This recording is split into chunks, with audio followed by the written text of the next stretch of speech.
Bagi bangsa Indonesia, laut merupakan kehidupan dan masa depan kejayaan bangsa dan negara. Oleh karena itu, sejak negara ini diproklamasikan pada tanggal 17 Agustus 1945, tekad dan semangat untuk menegakkan kedaulatan wilayah dan hukum di laut hingga titik darah penghabisan telah terpatri di dada setiap prajurit Matra Laut. Di tengah sumber daya yang sangat terbatas pada masa peperangan kemerdekaan, Angkatan Laut mengemban tugas yang tidak ringan sebagai garda laut nasional, menyebarkan berita proklamasi dan melaksanakan ekspedisi lintas laut untuk membangun kekuatan bersenjata di luar Pulau Jawa dan Sumatera. Dalam menjalankan tugasnya, unsur-unsur ARLI harus bertempur menghadapi kekuatan Angkatan Laut Belanda yang jauh lebih unggul peralatan dan persenjataannya. Pada tanggal 4 April 1946, armada perahu tradisional yang membawa pasukan ekspedisi lintas laut Bali pimpinan Kapten Laut Markadi terlibat kontak senjata dengan dua landing craft mechanized LCM Belanda di Selat Bali. Pasukan Markadi berhasil merusak kedua unsur patroli musuh tersebut sehingga meninggalkan pertempuran dalam keadaan terbakar dan kemudian tenggelam.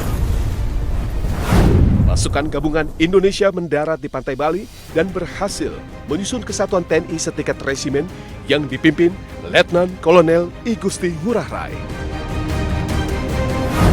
Pada tanggal 5 Januari 1947, korvet Belanda HRMS Morotai memprovokasi iring-iringan eskadron ARLI yang saat itu melaksanakan latihan dengan pasukan Angkatan Darat di perairan Cirebon.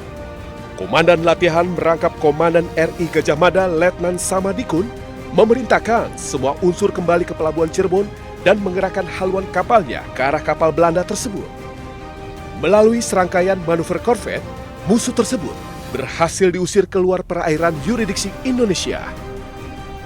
Sebuah kapal kombat Belanda yang lain HRMS Kortnier muncul mendekat posisi RI Gajah Mada yang mencoba melakukan komunikasi dan manuver agar destroyer tersebut keluar dari wilayah perairan Cirebon. Sinyal ini tidak diindahkan kapal lawan tersebut, sehingga terjadi kontak senjata yang tidak seimbang. RI Gajah Mada tenggelam dan Letnan Samadikun gugur dalam pertempuran laut tersebut. Pada tanggal 13 April 1947, sebuah perahu layar dermawan pimpinan Kapten Haryanto menjalankan ekspedisi lintas laut ARLI ke Sulawesi Selatan terlibat kontak senjata dengan kapal Belanda di perairan Pulau Sapudi. Kapal patroli Belanda RP-107 mendapatkan perlawanan dari prajurit ARLI saat akan memeriksa perahu derawan. Pertempuran jarak dekat tersebut menewaskan 2 ABK kapal patroli dan melukai sejumlah ABK lainnya. Kapal patroli tersebut meninggalkan pertempuran dan meminta bantuan kapal Belanda yang lebih kuat. Perahu layar yang sudah rusak tersebut harus menghadapi korvet HRMS Bacan yang memberondongnya dengan tembakan mitraliun. Kapten Haryanto beserta 5 prajurit ARLI gugur dalam peristiwa tersebut. Keberanian dan pengorbanan prajurit ARLI ditunjukkan pada pertempuran Teluk Sibolga pada bulan Mei 1947. Dengan berdalih mengejar kapal penyelundupan MT-9, destroyer HRMS Bankert memasuki Teluk Sibolga yang menjadi wilayah kedaulatan RI. Pada tanggal 9 Mei 1947, langkah-langkah persuasif Presiden Tapanuli dan Komandan ARLI Pangkalan Sibolga tidak membawa hasil. Bahkan pada keesokan harinya, terjadi penembakan terhadap motorbot ARLI yang dipimpin Letnan Oswald Siaan. ARLI Pangkalan Sibolga dibantu oleh pasukan-pasukan Republik dan kelaskaran setempat menyusun pertahanan pantai serta kembali melayangkan peringatan kepada kapal Belanda tersebut. Pertempuran pecah setelah kapal pemburu torpedo itu tidak mengindahkan ultimatum ARLI untuk meninggalkan Teluk Sibolga pada batas waktu jam 10 tanggal 12 Mei 1947. Meriam-meriam dan senapan mesin pertahanan pantai ARLI membuka serangan dan beradu tembakan dengan meriam-meriam kapal Belanda tersebut selama 6 jam yang menjadi babak utama dalam pertempuran Teluk Sibolga. HRMS Bankert meninggalkan Teluk Sibolga setelah mengevakuasi awak kapalnya yang terluka dengan sebuah pesawat amfibi. Pertempuran laut melawan pesawat udara harus dihadapi oleh RI Hang Tuah di perairan Balikpapan. Pada pagi hari tanggal 28 April 1958, pesawat pembom B-25 Permesta menyerang pelabuhan Balikpapan dengan membom kapal-kapal yang berada di pelabuhan Balikpapan. Serangan udara itu kemudian tertuju pada korvet RI Hang Tuah yang sedang berlayar keluar dari pelabuhan. Korvet pertama Ardi tersebut menyambut kedatangan pesawat hanya dengan senapan mesin ringan yang ada. Karena kapal tidak dilengkapi dengan meriam penangkis serangan udara.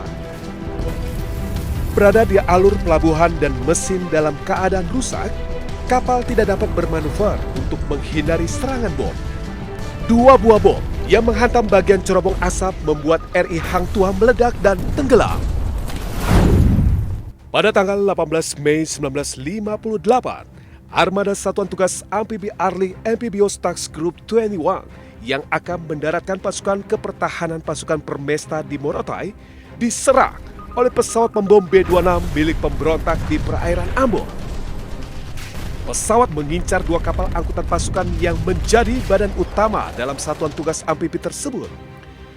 Komandan ATG 21 Letkol KKO Hanholz memerintahkan semua kapal untuk melaksanakan peran anti serangan udara dengan menempatkan 5 kapal penyapu ranjau yang bertugas sebagai unsur tabir untuk membentuk formasi melindungi 2 kapal angkutan pasukan RI Sewega dan RI Baumseve. Manuver tersebut menggagalkan serangan bom yang meleset 200 meter dari RI Sewega. Selanjutnya, seluruh unsur ATG-21 melepaskan tembakan dari semua meriam dan senapan mesin anti serangan udara ke arah pesawat musuh tersebut.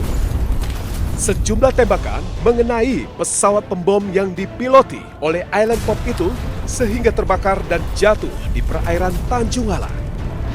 Pertempuran laut udara mengakhiri dominasi kekuatan udara Permesta di wilayah Indonesia Timur.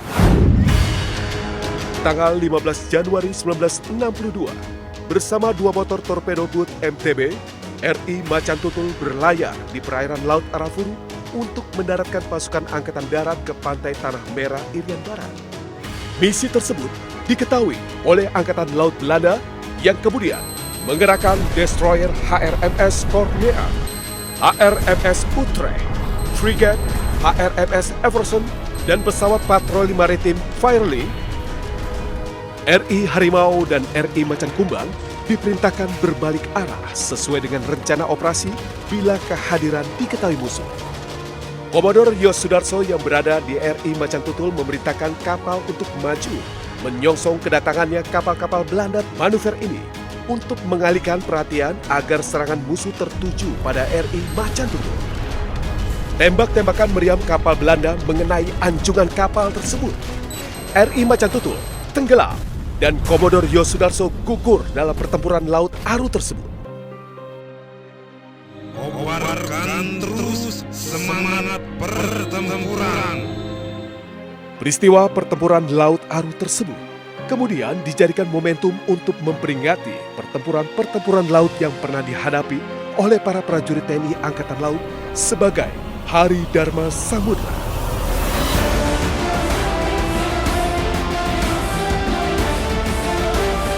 Heroisme dan keberanian para pahlawan samudera telah diabadikan dalam berbagai wahana kesejarahan untuk menginspirasi generasi penerus bangsa agar selalu menjaga harga diri sebagai bangsa dan mewujudkan Jales Viva Jaya Mahe.